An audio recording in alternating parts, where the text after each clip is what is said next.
Hi, everybody. Stephen Sanders, music director of the Fayetteville Symphony Orchestra, here with my great colleagues, Ronnal Ford, the second oboe slash English horn player of our fabulous orchestra, and our principal trumpet player, Mr. Timothy Altman. Tim, Ron, great to have you with me today. How are you? Doing well. Doing good here. Yeah. Great.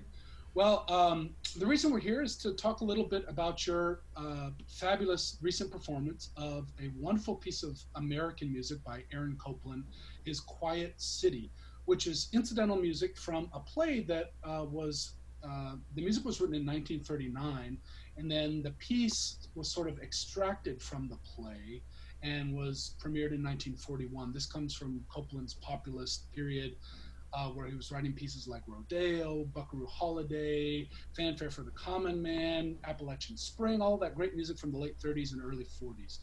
And this beautiful contemplative piece is it's just so gorgeous, and you guys play it so well. And I think it would be interesting for the listeners to get to know a little bit about your musical backgrounds or your musical heritages, if you will, that's sort of inspired from the play itself. This play Irwin Shaw wrote is all about this protagonist who deals with his own heritage, in particular his Jewish heritage, not knowing quite how to reconcile it and function in high society in New York City. So this idea of heritage sort of inspired this conversation that I'd like to have with you guys about your own musical heritage, and I think we'll learn some pretty interesting stuff. So, Tim, why don't we start with you? What is your musical heritage? When did you get started playing music? How did you fall in love with it? Was trumpet your first instrument? All that great stuff. Sure. So I grew up in a musical household, which is probably different than most people. My father was a music teacher and a professional musician, played in the Richmond Symphony, Ah, Richmond, Virginia. And so um, people would think, well, that's how you play trumpet. Well, the story is actually back when I was in school, we started in fifth grade, fourth or fifth grade. And I remember my dad asking what instrument I wanted to play. And I said drums. And he said, pick again. And my dad did that too. there were already some trumpets in the household. So I said, okay, how about trumpet? So it really kind of fell into it. But anyway, that's how I chose my instrument. I obviously, performed in a bunch of things in high school, middle school and high school, and went to college. My bachelor's and master's are actually in music ed. They're music ed degrees. And I did teach public school for a number of years, taught high school band and middle school band and elementary music, and then ended up here at the university level as I've been here at this university for 22 years. So quite a long time. But not only instrumental playing, but my family also sings. And believe it or not, my brothers and sisters and I still get together and sing and do performances at church and that kind of thing. So anyway, music in the family. Excellent. And Ron, what about you? So I didn't come from a musical family. Although my dad did play violin when he was young, he quit around high school. So I started piano as my first instrument when I was about 6 years old. Um, this, Played it for 3 years or so. Wasn't really my instrument that I really wanted to play, so I switched to violin when I got to fifth grade in elementary school, and I started playing violin. They moved me to an advanced class because I already knew how to read music. So it was kind of this trial by fire, throw me into the wolves kind of deal where everyone else had played before, and I'm just like, I know what an A is. So I had a year of violin before going to middle school, and here in Greensboro around that time, middle school is when everyone really started music. So I had a brand new set of everybody else around me playing brand new instruments for the first time, and me and one other person decided that we're going to learn a new instrument with them. He picked bass, I picked cello. And then the next year, seventh grade, someone taught me to read alto clef, and I was still playing violin in like the other ensembles. Someone taught me how to read alto clef, and I started playing viola. And then in sometime later that year, my teacher, I was playing cello in orchestra for that time period. and a teacher asked me to go play with the basses, just to play their part. I think she meant on my cello. Oops, sorry, on my cello, just to play their part along with them. I decided to put my cello down and pick up the bass and play their part with it. And a friend of mine looked at me who was playing bass and said, "Why? You literally just picked this up now, like 3 seconds ago. Why are you playing this part as good as we are?" Um, so I had this affinity for learning new instruments. I got to high school and decided that I wanted to learn a new instrument. I had been going to music camp at UNCG for a while, and I heard a really bad recording of an oboe. I said, why not the oboe? I'll try it out. So I picked up the oboe that year and started playing oboe in our wind ensemble at school, and then in the youth symphony later on that year. I picked up, I think after that point, clarinet and flute in the next school year, my 10th grade year, and then in 11th grade I picked up bassoon and saxophone. And then my senior year I tried horn and trumpet. Brass and me don't get along very well. So I decided to stop at the woodwind and string family, and then went to college with a bachelor's and master's in oboe at the North Carolina School of the Arts, the University of North Carolina School of the Arts. And then I got my doctorate at the University of North Carolina at Greensboro in oboe performance, also with a cognate multiple woodwind. So combining my love of playing different instruments into my degree. And then now I play in various ensembles, in our orchestra as second oboe and English horn, sometimes with saxophone, playing other ensembles on flute or saxophone or clarinet, bassoon, violin, viola, whatever they need me to play, I'll generally play. Yeah, it's really remarkable seeing you. I mean, within our orchestra in different spots. Sometimes, it's like, wait, why is Ron? Oh yeah, that's right. Ron plays everything. I mean, let me ask you. I mean, this is quite unique. Most people do not play more than one or two instruments, maybe two. Yeah. But you play all of the instruments you just listed at a very high level. Does it take you a while to get in bassoon mode versus viola mode, or I mean, do you have to? How do you keep all of this up? How do you acclimate to the different gigs that you're called to do? Yeah, so I've always thought of it almost as like a light switch. And my brain has the music switch kind of almost always on.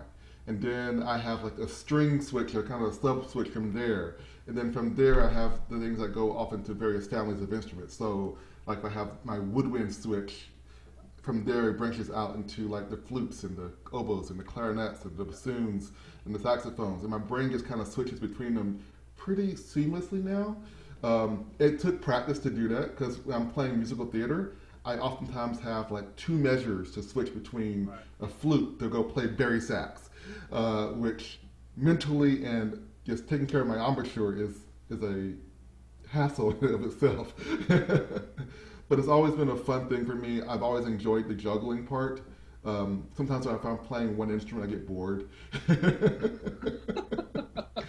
But for me, having the mental capacity to switch between like going from oboe to playing a flute to playing a saxophone, to playing oboe to playing back to playing oboe to then playing the violin, it's always been a fun, mental juggle. Yeah.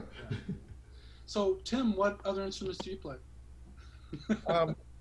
I do play all the other brass instruments, Okay. not tremendously well, but I teach brass methods, which is basically teaching how to teach and play the other brass instruments to music ed students. So I do model on those instruments. And in fact, when I was hired here, I was the high brass teacher. So I taught trumpet and horn for a few years here as well. So, this idea of musical heritage and, things being passed down through generations of musicians. I mean, here we are playing in a symphony orchestra, playing music from 250 years ago and older sometimes. And this literally has been passed down from orchestra, teacher, musician to the next generation through recordings. What are some of the mentors? What are some of the, I guess, moments in your musical lives that you can point to where I something was being passed down to me? Does that make sense? Yeah, Yeah. I can go ahead and answer that if you'd like. Yeah, please. So, and I just did a dissertation on my teacher about this. So my teacher at the University of North Carolina School of the Arts, John Ellis, he played in various film orchestras out in California and did a lot of work out there. Um, he told me about stories of playing for Stravinsky and even playing Quiet City for Copland, Oh, which wow. was an amazing experience to have. I actually had his notes from when I played it in college. I had his notes from that performance from college that I used for this performance in our recording. But you know, getting notes when we played by the Springs, like, oh yeah, I actually played this with Stravinsky. And I said, so what did you do? Tell me. Yeah, right. Whatever he said do, I will do that. And then listening to recordings of movies and realizing later on, oh, that was my teacher. Like Memoirs of a Geisha, I remember watching the movie and hearing the familiar sound in the background. Uh-huh. You know, Yo-Yo Ma's playing it, and Isak Perlman, and then realizing later on that my teacher left for a weekend to go record the music for that film. Right. Totally lost, you know, out of my mindset at that moment. But going to look at the DVD extras when there were DVDs, looking at those extras and seeing him in the orchestra was, you Wow. know, one of those amazing moments of things Right. being passed down. And I have all these notes and notebooks of things that he taught us that he did for specific pieces for sometimes the actual composer. Wow. How cool. What about you, Tim? Any moments of heritage or things being on to you? I mean, you come from a musical family, so so much of your music was passed on to you. Exactly. So my dad, obviously a huge influence as a trumpet player and musician. Um, and in fact, a quick story, I never had a private lesson before I went to undergrad. Oh And wow. people are like, your dad was a trumpet teacher or trumpet player. How did you not get a private lesson? And I think he tried to like not let us get in an argument over that. And so he never gave me a lesson. The only lesson I got from him was I'd be practicing upstairs and I would hear him coming up the steps and he'd open the door where I'm practicing and say two words, slow down, and shut the door. But other quick influences, yeah, I had fantastic teachers as we went through school. My undergrad, Alan Batchelder, kind of from the Chicago school, studied with Arnold Jacobs and Chickowitz. Um, my master's degree, Frank Hansen, also a fantastic orchestral player, and again in that Chicago area as well. Many of his influences, and went to school at Ohio State. And then my doctorate, I studied with Kerry Everson, who actually more of a soloist than an orchestral player. So that really kind of changed my, well, really taught me a lot about being a soloist rather than a musician in a large ensemble, and because he was just an amazing soloist. So some of my influences there. Very cool. Well, it's such an interesting thing, and I mean, people that aren't in music always have so many questions for us, like, how did you get started? Did you come from a musical family? Um, but really, I tell people that uh, this what we do as musicians, it's not really a job as much as it is a way of life. And like you said, music is always with us. It's always somewhere in us. And in these challenging times, um, it's a little frustrating sometimes because we don't always have the opportunities like we used to make music with people. And I'm really grateful for the recent experiences we just had in Fayetteville to get the orchestra together and make all of these recordings. Um, and your performances of Copland's Quiet City in particular are quite beautiful. I think people are really going to enjoy seeing the orchestra up close because of what the camera and the digital concert experience can do. And of course, hearing this beautiful music. So thank you both so much for joining me today just to talk a little bit about yourselves. And about the upcoming release of this Copland Quiet City. And we'll look forward to the next time we get to make music together. Thank you. Me too. Thanks, guys.